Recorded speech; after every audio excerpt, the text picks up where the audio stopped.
Hey, welcome back to another episode in the Simple Nutrition Podcast.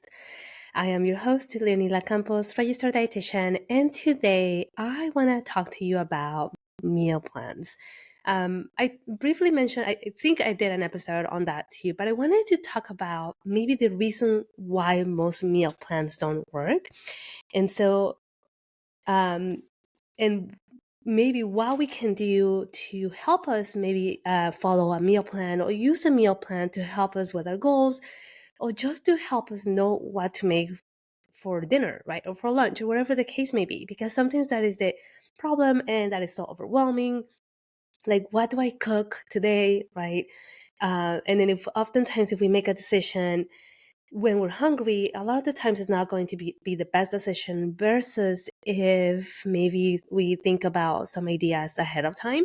And so what I always talk to my patients and my clients about is like the more obstacles, the more challenges that we remove from when we are so busy to help us reach our goals, the better, because it is really difficult to think about um, those things when we are in the meat of the situation per se.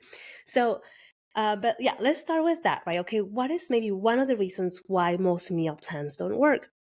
And one of the main reasons is because it lacks personalization, right? When you look in, like if you type meal plan for weight loss, for example, or meal plan for muscle building, it's just a general guideline, right? So very general, and it gives you whatever information you want it to give you, but it's not personalized, right? And so it doesn't take into account maybe our preferences, our dietary restrictions, lifestyle factors. And so it leads to not want to continue to do it, right? It maybe it's difficult to stick to it because it's not something that is going to work specifically for us, right? And so that is, maybe one possible reason why most meal plans don't work. Second reason could be unsustainability, right? So if we think about, okay, I have this goal and it's a short-term goal, and I want to go from A to B in this time, right? And I will follow that meal plan for that time frame. And yes, you might see results at that moment, right? But then what's going to happen when you stop that? It's that we're going to go back to our old behaviors, right? And we're going to go back to what we know and the habits that we have created up to that point, or maybe even before we started that plan, right? Because we are creatures of habit, right?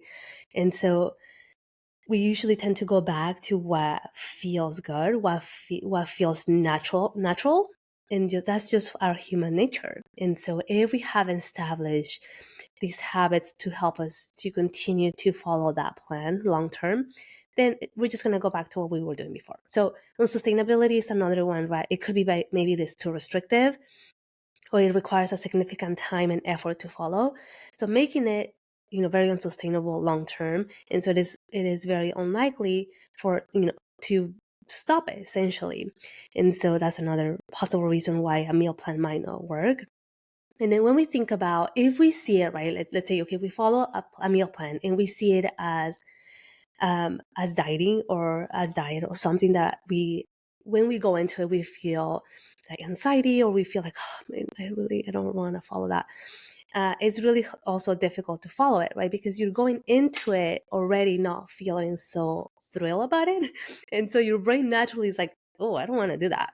And so then, it's not sustainable again.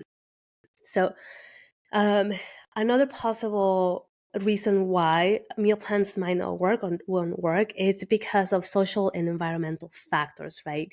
And so maybe the meal plan doesn't align with social gatherings or cultural practices or environmental considerations, making it more challenging to adhere to it or follow it.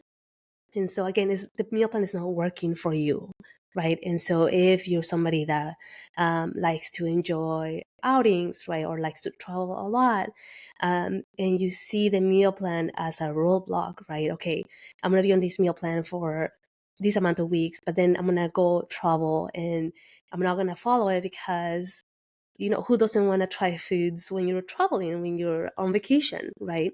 And so that could be another reason why. And then another possible reason could be that it's really strict, right? almost like a following a diet. And so then it creates a sense of failure when we are not sticking to it or when we don't follow it. And so then a whole other cascade of emotions and things come down, right? And so now we're feeling guilty. Now we're feeling discouraged. Now we're feeling like we can't do these, right? And it's not because we are failing at it. It's just because that meal plan wasn't meant for us, right? It's because that meal plan was too strict, too rigid, and it's just not working for us, right? That's not something that we see ourselves following it long term. So that's another possible reason why a meal plan won't work. Another one could be that maybe there's not enough resources, enough education or skill development to follow it.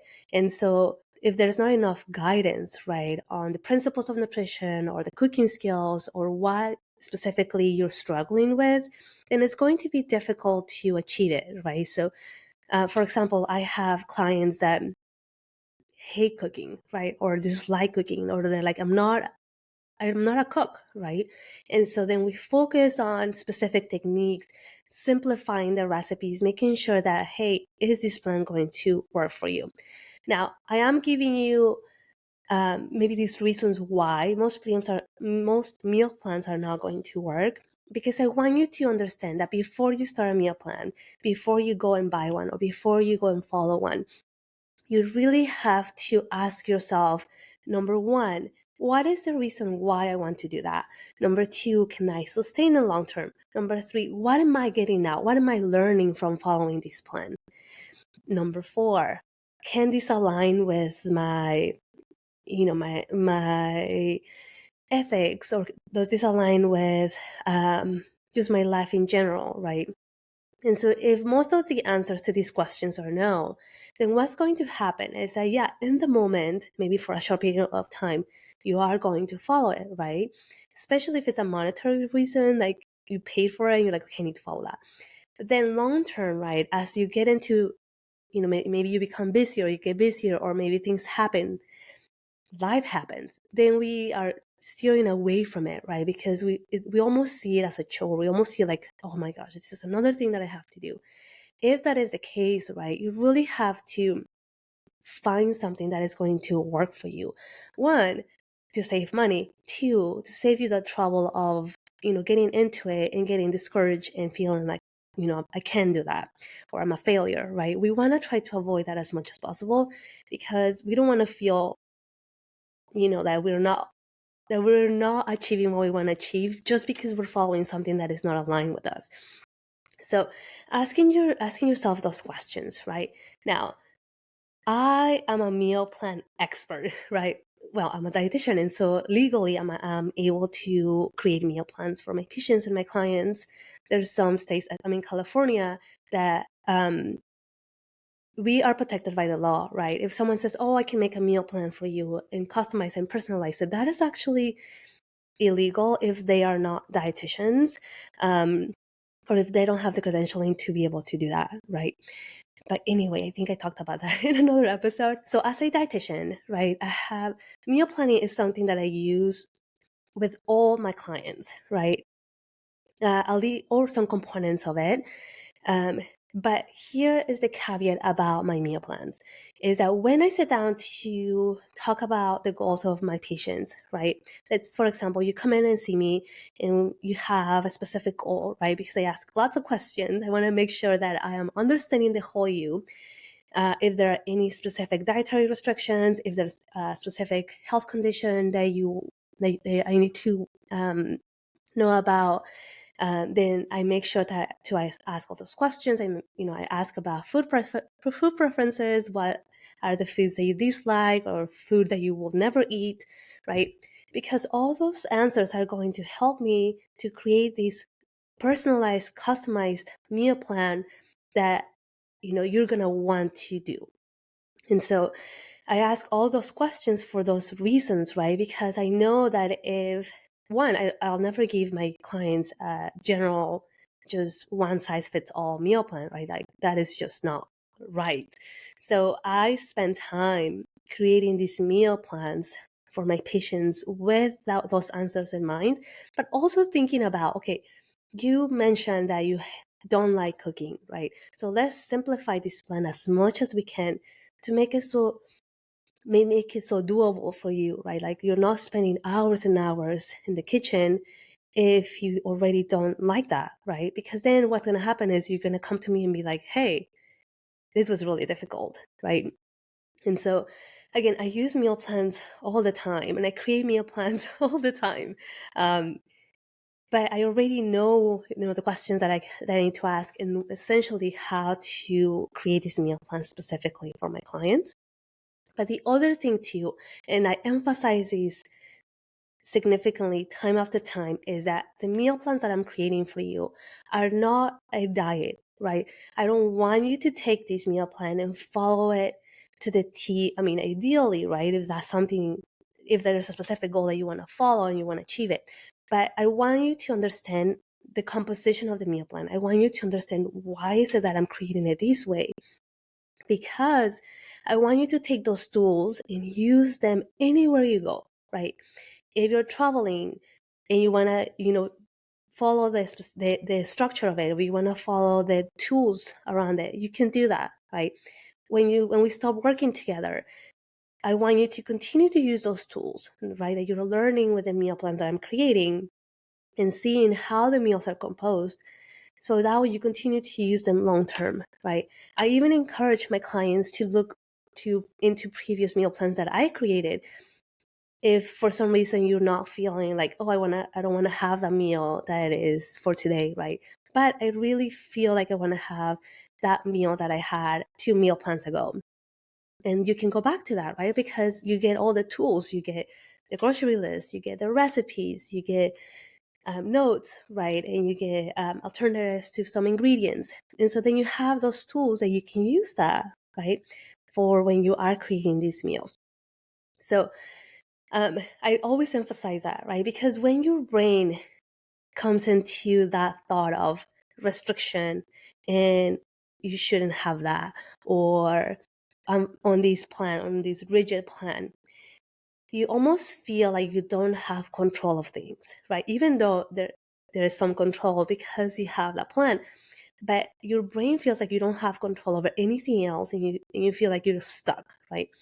And so then that affects essentially everything that we're going to do, because then we're going to feel like, oh my gosh, I can't have a piece of chocolate and I really want a piece of chocolate right now, but I'm on this plan and I cannot have it, right? Again, that is having an unhealthy relationship with food.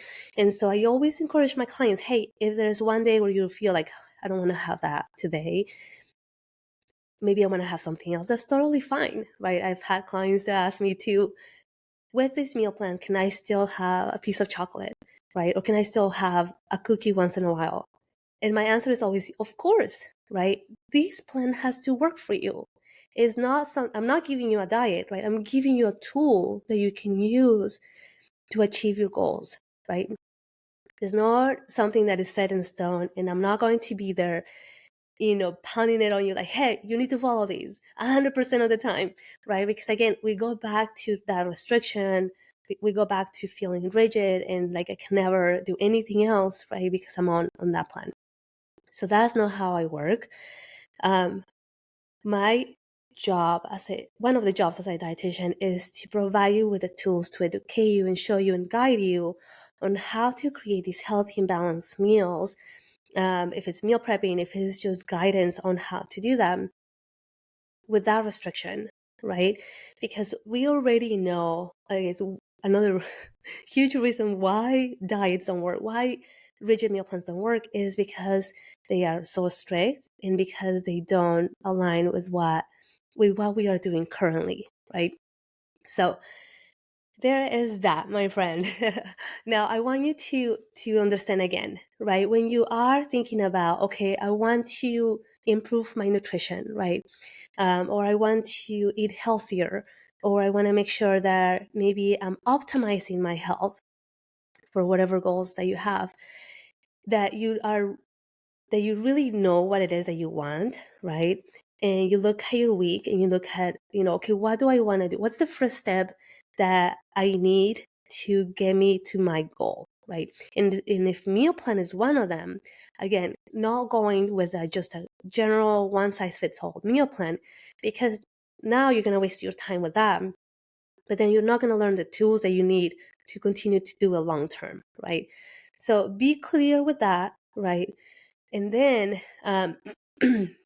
you can use recipes, right? If you feel comfortable with creating them yourself, like a meal plan yourself, use different recipes, right? That you're going to enjoy. Because again, you also have to think about, okay, am I going to enjoy these meals, right? Is this something that I'm going to eat it again and again, and I'm going to enjoy it, right? Because if you are not, right, then who wants to eat a meal that is like, oh, no, I have to eat this meal and I don't even like it, but I have to eat it, right? So then we lose that enjoyment of eating, and like, what's the point? So choose recipes that you feel like you're going to enjoy. Maybe there's a recipe that you're hesitant about, but you still want to give it a try. I've had different clients that I love that they're so honest, and they say, when you gave me that recipe, I was hesitant because I wasn't sure if I was going to like it, but I still give it a try and I actually really enjoy it, right? So give it a try too. The other thing too that I have to say is that with the meal plans that I create, right, it's not just like one and we follow it for months and months. I usually like to change them, right, every 2 weeks, every 4 weeks, max every 6 weeks, because we have to rotate our meals, right? And this is something that you can do too. Rotate your meals. Maybe gather a bundle of recipes and rotate them every so often so you don't get tired of eating the same things. Also, because when you think about eating the same meal over and over and over, one, you're not only getting tired of eating that meal, but two, you're only getting the nutrients that are in those foods, right? So for example, let's keep it super simple. You're only eating broccoli, chicken, and rice, right? You're only getting the nutrients from broccoli, chicken, and rice. So it's okay, right? Rotate it. Okay, maybe next time I'll do broccoli and quinoa and, I don't know, carrots, right? Or mixed vegetables. So you get the nutrients from different food groups, which is also essential, right? To get a variety of minerals, a variety of vitamins, antioxidants, and so on and so forth. So some tips there, right? Rotate your recipes, get a bundle of recipes, right? Choose the ones that you feel like, they're easy. Start with the easiest ones, right? Until you get your groove of things. And then rotate them as you go. And then batch cook, right? If you're doing meal prepping and you want to save some time, batch cook your meals, right? Meaning that you're going to cook a good amount of food for a few days, 3 days maybe. I usually don't recommend cooking for like 5 days, because if you're someone that gets grows by the time that is day 5 because maybe the quality of the food is not the best, then just do it every 3 days or so on. Or you can batch cook for 5 days, but maybe freeze the Thursday and Friday, so that way it's still kind of fresh in that sense. But that's another way that you can do it too. Or if you're doing like a batch cook of your grains, right? You can do that, right? You can use like a rice cooker or something like that, and you can do that. Now, I do have clients that are really busy, right? And I completely understand that, because I am a business owner. I am a mom, a wife. And so there's time where I don't have the time to like be there and chop things, right? Or cook the proteins or whatever the case may be. And so some of the tips there, if you're so busy and you're like, man, I only have like 30 minutes to cook a meal and then that's it. What I usually suggest is buy pre-cut food, right? Especially your produce, vegetables and fruits, or frozen ones if you're going to use them for like smoothies or add them to your overnight oats or whatever the case may be. But for sure, your vegetables, because even if you think, okay, how long can it take me to like wash the vegetables and like pre-cut them? Sometimes we don't even have those 5-10 extra minutes. So if that is the case, right, it's totally okay to buy them already prepared. Of course, they're going to be a little bit more expensive, but you have to like give that trade-off, right? Like, do I spend a little bit more on something that is already ready to go, or do I spend the time, right? So you have to have that trade-off there. So there's so many already, or so many vegetables that are already pre-cut or pre-cooked. One example, for instance, Trader Joe's. I usually buy at Trader Joe's, like my groceries, and they have like this tray of asparagus that are already trimmed, and you just put it in the microwave for like 2.5 minutes, and they're ready. And they usually come out really good, versus buying them in a bag or in a bunch and then having to wash them and like trim them and then season them and whatever, steam them. Now, I've done that. I've done both ways, right? I go back and forth. And what I've noticed is that I'm actually eating the asparagus that are already prepared, because again, I can just put them in the microwave or in the steamer for like 2 minutes, bam, right? That saves me 5 minutes or whatever. So again, it doesn't seem like a lot, but when you're so busy, or when you're short on time, those extra minutes can really make a difference. So that's totally fine. Now there are also some places, I know Costco and I'm sure other places, Trader Joe's, I want to say that Sprouts do, and maybe other like Save More, Bonds, depending where you live. I've seen that they already have pre-cooked proteins, so like chicken and steak, turkey, um, that you can buy and like use it for your week, right? And that's totally fine too. Of course, if those proteins have heavy sauces or extra oil or extra seasonings that are oil based, they are going to add more calories, right? But there are some that are only flavor, right, with like maybe some salt and some herbs and spices, and you can use that. That's absolutely okay. Again, it saves you some time. They are more expensive, right? But again, you have to have that trade-off. So you have to use these tools to your advantage, right? You really have to know, okay, how much time do I have to cook, right? Like, let me get a little plan here for me.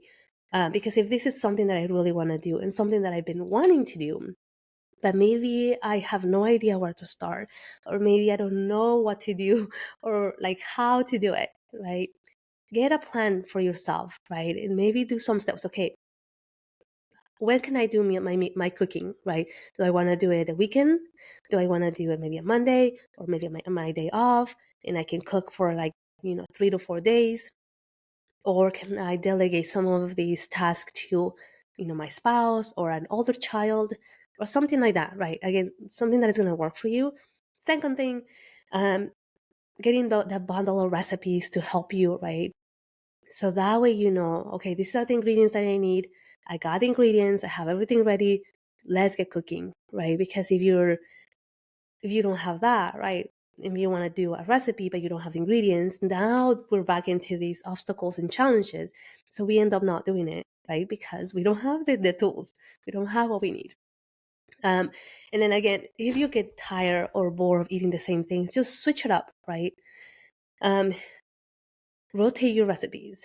Ask your family, if you have if you cook for someone else, ask them, okay, what would you like to eat, or what are some choices? That can be a little difficult because sometimes they're like, I don't know, whatever, it doesn't matter.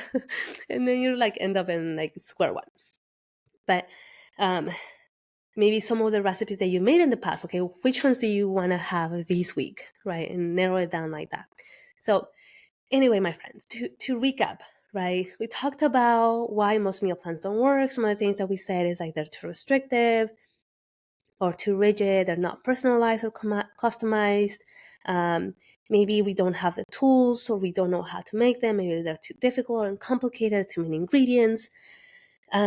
Maybe they don't align with our current lifestyle, or maybe we feel that they're like something that we don't want to do or something that we don't want to follow. And then we talked about how to create a meal plan that is going to work for you, right? Rotating different recipes, batch cooking, um, using a plan that is customized, individualized for you, and that it meets your goals. And I have a gift for you, right? So let me show it to you again, my friend. If you are just listening, don't worry. You can always head to my YouTube video, which is linked in the show notes.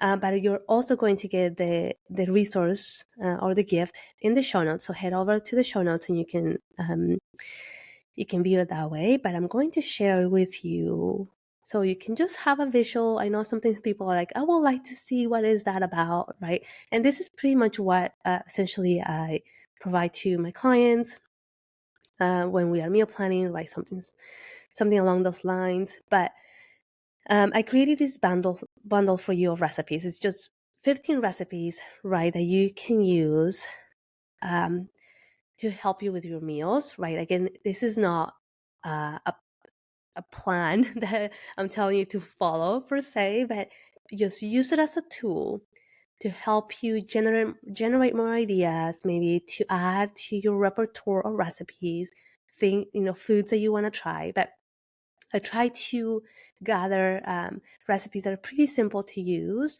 Now, when you look at the recipe, it says 6 servings, right? Like if you wanted to cook for multiple days, maybe for you or someone else. But you can always, divide ingredients by the amount of servings that you want to make. It's not going to be 100% accurate in that sense, but it will give you an idea. But basically, each recipe is going to have some notes, is going to have directions and ingredients, and so you can create your own grocery list. But I give you 15 recipes, right? A combination of plant-based and animal protein sources. There's some with the air fryer or one pan. And different types of cuisines, if you want to call it. There's wraps, that if you want to do that for like your lunches, because you're busy and you're like, I don't have a lot of time to spend a lot of time cooking my lunch or eating my lunch. Hopefully you have at least 20 minutes. But there's different recipes here that you can use for like breakfast, lunch, dinner, and create again your own recipes, create your own plan, rotate them, add them to the list that you already have, and give them a try. So that resource is there for you. Again, it's totally free. You don't have to pay me anything. You'll find it in the show notes, right? I'll give you a link where you can download it and you'll have it right away. But if you have more questions, or if you are wanting maybe your own individualized meal plan that you want me to make it for you, head over to, again, the show notes, and then I'll add my email. So you can email me there. That will be probably the fastest way that you can reach out to me for that. And then we can get you going. All right. So there's that resource for you. But that is pretty much it, my friend, for today's episode. I thought I was going to be able to make it in a short amount of time, but I get really passionate about these things, and I can talk about nutrition and different topics, related topics, forever.